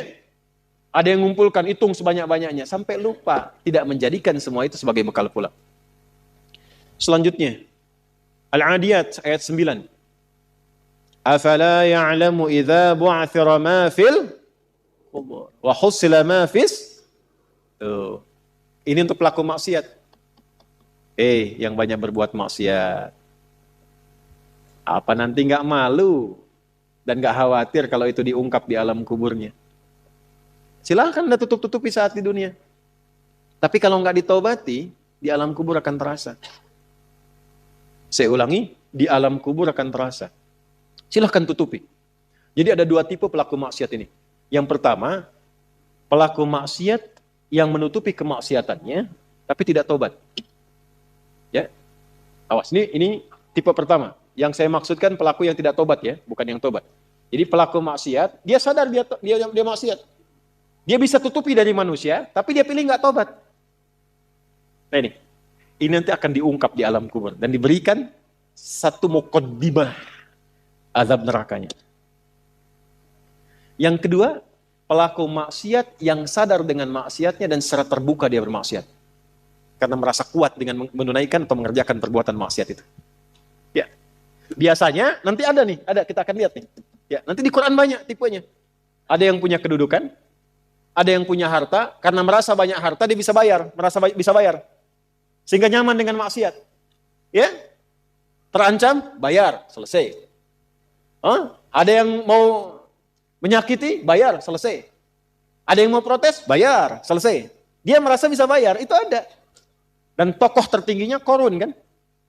Ya, tokoh tertinggi siapa? Qarun. Nanti ada ayat di Quran banyak sekali, banyak. Termasuk nanti fase Madinah. Ya, di Ali Imran tuh banyak sekali. Yang kedua yang punya kedudukan. Ya, contoh tertingginya Firaun. Dia merasa punya kedudukan, merasa punya segalanya. Setelah itu dia tampakkan kemungkaran, berbuat maksiat karena merasa bahwa tidak akan ada yang bisa menghalangi dengan kedudukan itu. Ya. Tolong jangan dipotong videonya ya, karena ini musim-musim nanti mau pemilu, mau macam-macam tuh ya. Saya ingatkan tuh, hati-hati loh. Ini bahasan an-naba bukan macam-macam. Ya, nanti saya di akhir saya ingatkan lagi. Sekarang sudah mulai itu, ada potongan-potongan buat macam-macam. Saya tidak terkait dengan itu sama sekali ya. Balik sini. Nah itu dua tipe seperti itu, turunlah kemudian surah Al-Adiyat ini salah satunya. Afala ya'lamu idza bu'athira ma fil wa husila ma fis, akan diungkap suatu saat nanti. Kalaupun Anda tutupi. Tapi bagi yang terakhir, perhatikan baik-baik. Bagi yang merasa nyaman dengan kekuatannya, baik itu kedudukan ataupun harta, sehingga terang-terangan berbuat maksiat, dan merasa tidak ada yang mampu untuk mencegahnya, itu saat masuk kuburnya, langsung ditampakkan neraka pagi dan petangnya. Di surah Ghafir, surah ke-40, ayat 46. An-naru yu'raduna 'alaiha ghuduwaw wa 'ashiyya. Hati-hati. Ya, hati-hati. Wa yauma taqumus sa'atu adkhilu ala fir'auna asyaddal adzab. Ya, dicontohkan langsung Firaun dan koleganya. Kolega Firaun itu ada beberapa jenis. Satu, pemodalnya, pengusaha yang zalim. Ya. Itu namanya Qarun. Jadi biasanya kalau ada penguasa zalim di backing oleh pengusaha gelap misalnya, itu sudah komplit tuh keburukannya. Ya, nah ini dikisahkannya dengan Qarun yang pengusaha gelapnya.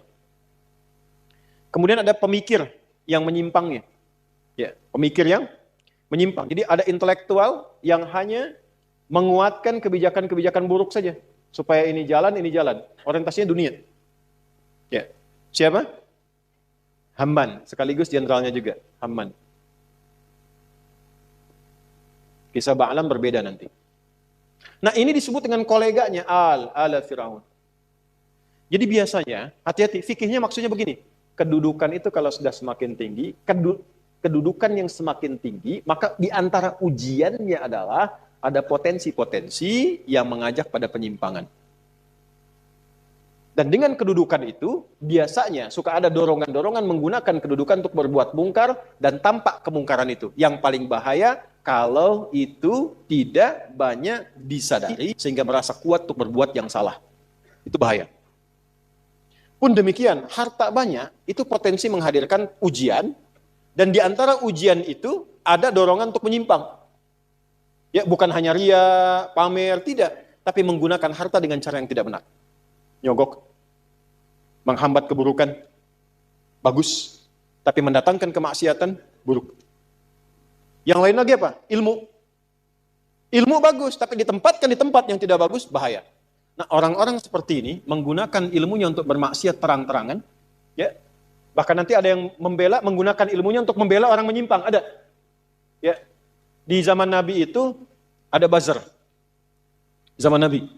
Ya, yang memang dibayar untuk apa? Untuk menjegal dakwahnya Nabi. Dan untuk memberikan satu gambaran buruk, citra buruk tentang Nabi. Buka surah Ali Imran ayat 107, 108, 109, 110. Ada yastakhfuna minan nasi wa la yastakhfuna minallahi wa huwa ma'ahum idh yubayyituna ma la yarda minal qaul. Jadi kerjaannya apa? Kerjaannya kumpul-kumpul. Mereka menganggap bahwa itu aman dari Allah. Ya, untuk merendahkan Nabi. Mereka merasa punya pelindung. Ya. Awas, mereka punya rasa punya pelindung. Ayat sebelumnya kan wala tujadil 'anil ladzina yaqtanuna anfusahum. Itu kecaman kepada orang-orang pintar yang membela orang-orang yang suka menyoal. Jadi ada bazar yang kalau malam-malam suka kumpul, suka merumuskan bagaimana cara merendahkan Nabi, bagaimana cara merusak citra Nabi. Nah, setelah mereka tampil, itu dibela, di backing orang-orang pintar yang bahkan menguatkan tindakan mereka. Dan saking sayangnya di antara mereka ada yang mengaku muslim. Itulah yang masuk pada golongan Abdullah bin Ubay bin Salul, yang munafik itu. Nah, kalau nggak disebutkan kapan kejadiannya, siapa orangnya, itu tandanya akan muncul lagi di kemudian hari keadaan-keadaan serupa dengan tokoh yang berbeda. Itu mesti hati-hati. Ya. Nah, itu orang-orang pintar yang mengaku muslim, ya, bahkan yang non muslimnya itu diminta berpikir, ha antum haula'i. Ya, tuhibbunakum wa la yuhibbunakum. Hei, ha antum haula'i jadaltum anhum fil hayatid dunya. Engkau ini kenapa sih membela mereka dengan ilmumu?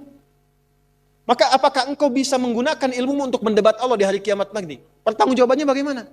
Yang pintar ditanya oleh Allah, yang kepintarannya dipakai untuk maksiat, itu akan dihisab oleh Allah. Ya kalau bahasa bebasnya begini, coba pakai lagi kepintaranmu itu untuk membela mereka di hadapanku. Hati-hati. Nah, apa yang terjadi pada orang seperti ini? Kalau dia tidak bertobat, makanya kalau ada kita doakan. Bukan sibuk mencela. Bukan sibuk mencela, bukan menutup peluang mereka untuk bertobat. Selama masih hidup, masih punya hak untuk soleh.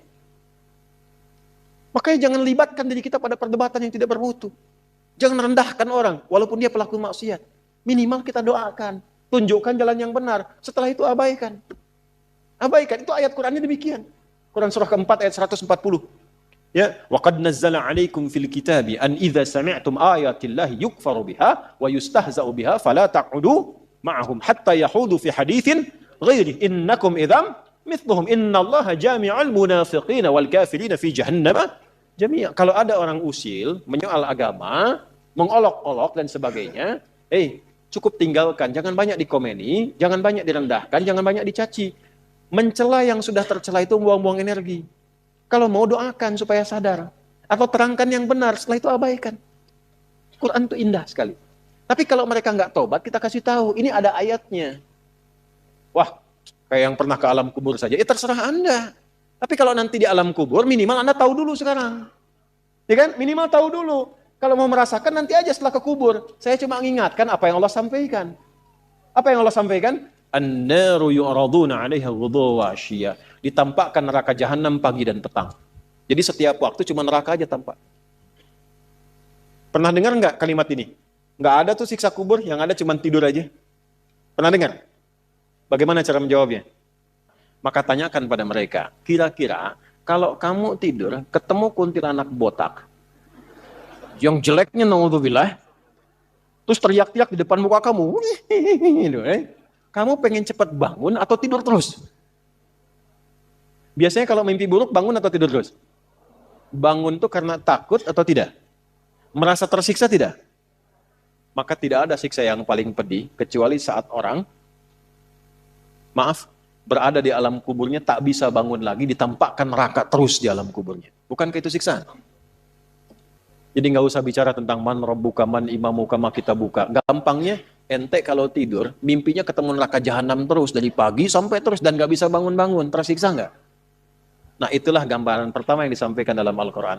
Jadi orang-orang yang maaf sekali gemar mengumpulkan hartanya untuk pamer saja, untuk mengoleksi dunia, tak pernah punya visi hidup untuk pulang, maka mesti hati-hati. Alhaakumut takatsur. Orang yang maksiat terbuka nggak mau sadar mesti hati-hati. Ya, karena cara pulangnya itu berbeda. Quran surah Al-Infitar ayat keempat. 3, kan 8 ya semua ya. Wa idzal quburu bu'thirat. Al-Infitar ayat keempat. Apabila yang dikubur itu sudah terungkap, terbuka semua. Maksudnya selesai. Terbelah. Ini kiamat. Jadi dikubur pun nggak selamanya. Ya. Ada yang pengen abadi di alam kubur? Tidak, nggak selamanya. Ya. Jadi kalau yang nikmat di alam kubur tadi, kan diberi kenikmatan ya, kenikmatan pembuka. Itu cuma mukadimah aja Pak Bu. Insya Allah nanti kalau sudah masuk kubur, ya, insya Allah mudah-mudahan dimuliakan. Itu kalau dapat kemuliaan, itu cuma pembuka. Itu cuma pembuka saja, mukadimah saja. Diberi kenikmatan melimpah, enak, istirahat, nyaman dan macam-macam, ya. Itu cuma pembuka aja. Nanti satu masa selesai di situ. Wa idzal quburu bu'tsirat. Selesai semuanya, balik kita ke alam lain, puncaknya ke akhirat. Nah, ayat ini Al-Infitar ayat yang keempat ingin menegaskan di alam kubur pun tidak abadi, pindah. Oh, berarti yang pelaku maksiat tadi menyimpulkan nggak apa-apa kan cuma sementara mimpinya bangun. Iya, Cepi, cuma saat bangun lebih dahsyat. Jadi yang dimimpi keluar semua. Terus, Quran surah Abasa. Ya, surah 80 ayat 21. Baik, pelan-pelan. Kalau tadi kan sudah diungkap ya, di kuburnya bagaimana, nikmatnya bagaimana, bahayanya bagaimana yang mengancam. Nah, sekarang kita akan masuk ke kubur tidak? Akan masuk tidak? Nah, maka di Abasa ini diingatkan. Quran surah 80 ayat 21. Thumma amatahu fa'aqbarah. Orang yang hidup itu satu saat pasti akan diwafatkan. Kalau sudah wafat akan dikuburkan. Di semua kita tidak ada yang bebas dari penungguan di alam kuburnya. Tadi tunggu. Ini, CAQ semua kan? Calon alam kubur. Kita akan masuk nih. Jadi Allah sadarkan mumpung masih hidup, dari dua kejadian tadi, ambil ibrahnya, siapkan diri kita, karena kita nggak akan bisa menolak kematian. Kalau sudah wafat, pasti dikubur. Teruskan dulu ya, kita agak cepat. Al-Mumtahanah ayat 13. Sudah? Ini nyambung semua ayatnya, indah sekali.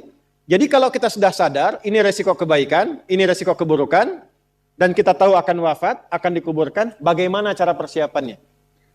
Supaya nggak lalai tadi ya.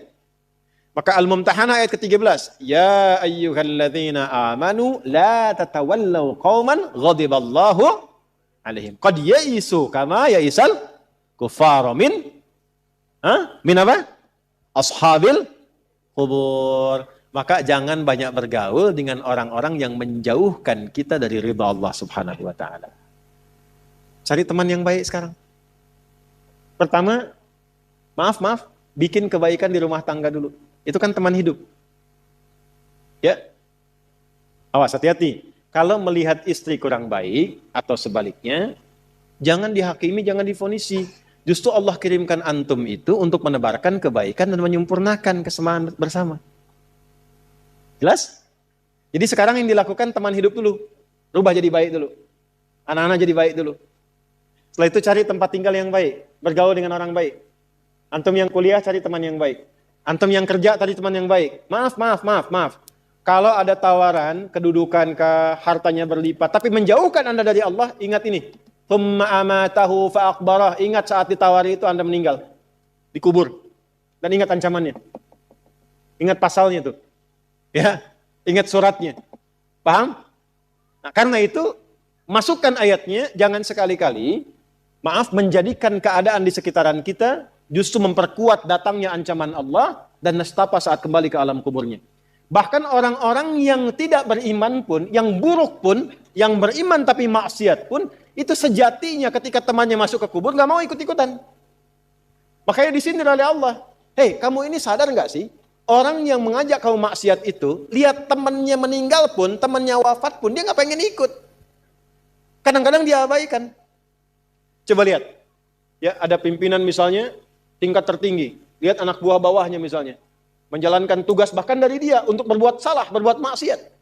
Ya, apakah mengedarkan narkoba atau misalnya membackingi kegiatan yang tidak baik. Lalu tiba-tiba dia wafat. Apakah peduli atasannya? Tidak. Yang ada yang terjadi jangan bawa-bawa atasan, padahal dia yang nyuruh. Terus Anda mau jadikan teman yang seperti itu? Dia pada kawannya saja nggak bertanggung jawab. Dengan imannya saja dia nggak peduli. Kalau dia dengan Allah saja nggak peduli, kenapa Anda dia jadikan teman? Dan kenapa Anda menjadikannya dia teman? Kalau bahasa anak sekarang tuh begini, Allah aja dia gituin, apalagi kamu. Kan? Ya, Nabi aja dia cuekin, apalagi kamu. Kan? Ini peringatan Quran, ini bukan dari saya. Ini peringatan Quran. Jangan sekali-kali, Anda dimanapun Anda berdinaskah, tugas formal. Anda berdagangkah? Jangan berteman dengan orang menyimpang. Karena saat Anda susah pun yang akan peduli. Temannya aja yang sama-sama berbuat menyimpang, dia sisihkan, apalagi Anda. Paham? Teruskan. Quran surah ke 35 Fatir ayat 22. Wa ma yastawil ahya'u wal amwat. Innallaha yasma'u man yasha' wa ma anta bimusmi'in man fil qubur.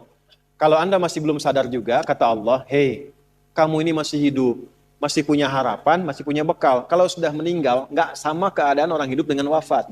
Mumpung kamu masih hidup, karena kalau sudah meninggal, temanmu yang meninggal pun kamu nggak bisa dengar suaranya. Cuma saya yang tahu keadaan di alam kubur. Karena saya tahu, kata Allah, dan saya punya Rahman dan Rahim, dengan sayang saya sampaikan kepadamu. Karena sayang saya. Ibu maaf, kalau ada anak misalnya, ingin berbuat menyimpang, ibu cegah tidak? Kenapa? Karena ibu sayang. Karena itulah ibu saking sayangnya, maaf, jangankan anak lahir, di dalam saat dikandung pun bukankah dijaga dari yang maksudnya? Dijaga dari yang merusak. Ibu kalau sedang mengandung, mau nggak makan makanan yang kotor? Makanan yang merusak? Tidak kan? Kenapa? Karena sayang kepada bayi yang dikandung, janin yang terkandung. Di tempatnya pun disebut oleh Allah dengan rahim. Karena ada rahim, dijaga betul. Miring kanan susah, kiri susah, telungkup gak mungkin. Dijaga supaya apa? Supaya di dalamnya merasakan ketenangan. Karena apa? Karena ada tempat disebut dengan rahim. Nah, Allah itu sifat rahim melekat kepadanya. Karena sayang dengan kita, diingatkan. Bahasa bebasnya gini, karena saya sayang engkau dengan rahimku. Karena saya cinta kamu dengan rahmanku. Jangan sampai masuk kubur, kamu tersiksa, kamu nestapa. Karena beda antara hidup di dunia dengan kehidupan di kubur. Mumpung masih hidup, cari bekal. Karena engkau tak mampu mendengar apa yang terjadi dalam kubur. Jadi kalau tadi Allah sampaikan, jangan bergaul dengan yang begini, jangan terlena dengan yang seperti ini, itu karena Allah sayang dengan kita. Itu saja. Jelas ya? Ya, jadi kalau nggak sayang, nggak akan mungkin diingatkan. Teruskan. Al-Hajj ayat ke-7. Yang ketujuhnya Al-Hajj ayat ke-7. Wa anna as-sa'ata atiyatun la raiba fiha wa anna Allah yab'atsu man fil qubur. Tapi jangan khawatir, sekalipun engkau masuk ke alam kubur, kata Allah, karena sayang, aku pesankan berbekal dari sekarang. Di alam kubur aku penuhi nikmatku kepadamu. Tapi itu cuma sementara, besok-besok selesai, aku bangkitkan semua kalian, aku tepati janjiku untuk memberikan surga kepadamu. Karena itulah orang yang baru mau meninggal, dalam sakaratul mautnya, kalau benar dia mengikuti apa yang Allah pesankan dari ayat-ayat tadi, maka Allah berikan pendahuluan sebelum masuk kubur. Ditampakkan bahkan surganya di hadapannya, dimasukkan dalam golongan hambanya, ditenangkan saat wafatnya. Ya ayyatuhan nafsul mutmainnah, irji'i ila rabbika radiyatan fadkhuli fi wadkhuli. Nah, jannahnya ditampakkan. Terakhir, At-Taubah ayat 84. Quran surah At-Taubah ayat 84. Kalau ada orang yang tidak peduli dengan peringatan ini. Ini 7 ayat nih, itu pesannya. Ini bukan ilmu ta'ati ya, untuk mengingatkan saja. Kadang kita sulit sih, tapi kalau antum ngambil jurusan yang sama, itu insya Allah mendapatkan kenikmatannya. Contoh begini misalnya. Kenapa ada ayat di Quran itu jumlah bilangannya sama? Serupa dengan lawannya. Malaikat disebutkan 88 kali. Setan disebutkan 88 kali. Nah, lawan tugas malaikat itu setan. Malaikat membisikkan kebaikan, setan memprovokasi keburukan. Jumlahnya sama. Karena setiap hari pun kita nggak akan bebas dari 2 bisikan itu, baik atau buruk. Nah ini, kenapa ayat pengingat alam kubur dan kehidupan dunia 7 kali? Salah satu pesannya adalah karena kita 7 hari beraktivitas selama hidup di bumi itu. Maka diingatkan setiap hari. Maka setiap hari itu mesti ingat kematian. Sebelum tidur istighfar, siap nggak bekalnya, lihat temannya, selamat nggak keluarganya, ya. Maaf, izin, maaf sekali. Saya berulang kali minta maaf nih. Ya, berulang kali. Ada seorang suami, soleh. Istrinya soleh luar biasa. Satu kali suaminya karena kelelahan, bangunnya agak terlambat. Alhamdulillah. Biasanya jam 3, ini setengah 4 bisa. Itu istrinya bangunkan, sambil bersenandung. Pak, sayang, cepat bangun Pak. Perjalanan kita masih panjang. Sedangkan ajal semakin mendekat. Sedangkan para musafir sudah punya banyak bekal di depan kita. Kita mesti nyusul mereka. Bangun, Pak. Itu Masya Allah kalau pakai bahasa Arab indah sekali. Pak, ajal itu mendekat kepada kita. Sedangkan perjalanan masih panjang. Teman-teman kita sudah di depan, bekalnya banyak sekali. Maksudnya apa? Teman-teman kita sudah ada yang hafal Quran, sholatnya nggak putus, malamnya banyak tahajud, puasanya nggak putus, sunnahnya dikerjakan. Kita ini, ya Allah, mau bangun tidur aja susah ya Allah. Mau tahajud aja susah. Sementara ajal datang semakin dekat. Pak, bangun Pak. Bangun Pak, takutnya kita meninggal malam ini. Kita nggak bisa menyusul teman-teman kita yang sudah di depan. Itu istri bangunkan suaminya. Ada lagi yang suami mau kerja dibisikin istrinya. Pak, jangan sampai cari yang haram ya. Papa nggak bawa apa-apa pun ke rumah di hari ini. Kami keluarga akan sabar. Mama akan tenangkan pada keluarga supaya sabar. Tapi Pak, kami nggak akan kuat merasakan sedetik pun di neraka jika Papa bawa yang haram ke rumah. Masya Allah. Nah ini disebutkan pengingat itu 7 kali. Di 7 ayat berbeda untuk mengingatkan setiap hari ingat wafat. Setiap hari ingat pulang. Setiap hari kita akan mengalami suasana di alam kubur. Jangan sampai meninggalkan dunia dalam keadaan yang terancam. Kalau masih nggak sadar juga dengan pengingat ini, muncul ayat ke-8. Muncul ayat ke-8. Di At-Taubah, ayat 84. Tempatnya pun At-Taubah. Ngajak taubat dulu sebelum diingatkan. Tapi dasar karena nggak pengen taubat juga, maka munculnya ancaman. Kalau ada yang masih nggak peduli, bahkan ada orang Islam yang masih bertahan dengan keburukannya, menampakkan ke orang lain dengan sifat nifaknya, maka turun ayatnya.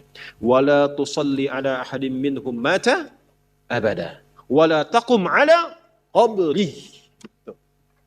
Allahu Akbar. Innahum kafaru billahi wa rasuli wa matu wa hum fasiqun. Kalau ada yang masih begitu, dan Anda lihat diingatkan susah, masih menampakkan kemaksiatan, Allah langsung memberikan ancamannya. Kalau dia bertahan demikian sampai dengan wafat, gak usah disolatkan. Jangan sampai berdiri di depan kuburnya katanya.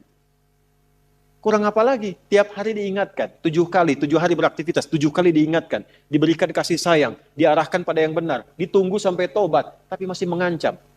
Masih menampakkan kehebatannya sampai dia wafat. Maka peringatannya apa? Orang-orang yang sengaja menantang berbuat maksiat, menghalalkan dosa yang besar, itu dihukumi oleh Quran. Kafaru billah. Yang menghalalkan dosa besar itu dihukumi kufur. Tapi jangan sembarangan, ya, jangan sembarangan menghukumi. Karena ada yang punya otoritas di situ. Nggak boleh Anda sembarangan, ini kufur, ini togut, ini nggak boleh. Nggak boleh. Ada yang punya otoritas. Dan ada yang paham fikihnya. Nggak boleh sembarangan. Hati-hati kalau ada aliran mengajak Anda, ini togut, ini aja, bunuh aja, tembak aja, tinggalkan itu. Tinggalkan. Karena ada yang punya otoritas untuk menentukan klasifikasi mana yang benar, mana yang salah, mana yang ini, mana yang begitu. Jangan sampai terbawa pada aliran demikian. Jelas ya? Baik. Tapi kalau ada yang nekat berbuat maksiat sampai wafat, kata Allah, Nabi pun sampai dilarang. Jadi ini ayat turun tentang Abdullah bin Ubay bin Salul, yang hidupnya mengaku muslim, tapi banyak sekali menyakiti Nabi. Banyak berbuat maksiat, bahkan merencanakan pembunuhan kepada Nabi. Ditampakkan oleh Allah, begitu Nabi ingin menampakkan sisi kemanusiaan, dengan menyolatkannya, turunlah ayat ini. Jangan disolatkan Muhammad. Jangan disolatkan. Biarnya sama teman-temannya. Jadi biasanya orang munafik ketemu munafik lagi. Ketemu munafik lagi. Hati-hati. Jangan sampai yang menyolatkan itu sama munafik, sama pembuat maksiat. Orang Islam dilarang yang beriman yang baik, bahkan wala takum ala qabri. Ke kuburnya pun jangan diantar. Jangan berdiri di depannya. Jangan sampai terancam demikian. Karena itu kalaupun ada yang nampak ciri-cirinya, kita doakan supaya kembali ke jalan yang benar. Kita tunjukkan kebaikan dengan lemah lembut. Supaya dengan itu sadar dan menjadi bagian dari orang-orang beriman yang mendapatkan ridha Allah Subhanahu wa taala. Apalagi kalau itu bagian dari keluarga. Paham? Nah, inilah pelengkap dari bagian yang pertama. Maka secara singkat saya simpulkan, jadikan mulai hari ini semua kegiatan kita fi sabilillah. Suami mendidik istri fi sabilillah. Menyayanginya fi sabilillah. Mohon tatap istri Anda, keluarga Anda sebagai titipan Allah. Dan Anda akan dihisab.